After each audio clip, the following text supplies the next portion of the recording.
In this guide, I'm going to show you how to engine swap here in Forza Horizon 6. Before we do get into this guide, make sure to like the video and subscribe to the channel with all notifications on. It really does help the channel and it lets us know that you want more content like this. We'd greatly appreciate it. And if at any point throughout this guide you did have any questions, just ask them down in the comment section below and we can help you out further. I'm going to be doing my best to reply to every single comment down there. But first things first, what you need to do is make your way to your garage. This can be from either the Horizon Festival site or it can also be from your estate. But make your way to your garage, then tab over to the cars tab and choose whatever car it is that you want to modify. Let's just go ahead and say we want to do this Corvette right now.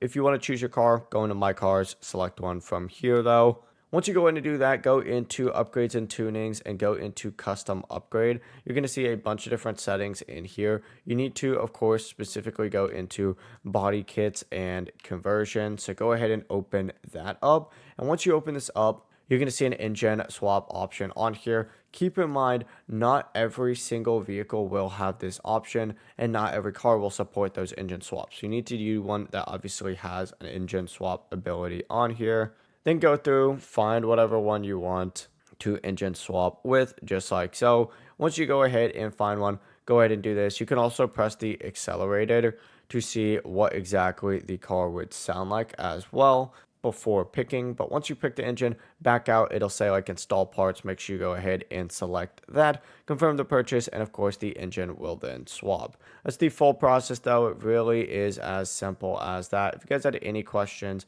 ask them down in the comment section below and we can help you out further. I'm going to be doing my best to reply to every single comment down there. Before you do leave this guide, make sure to like the video and subscribe to the channel with all notifications on. It really does help us out and it lets us know that you want more content. Have a great rest of your day though. Peace.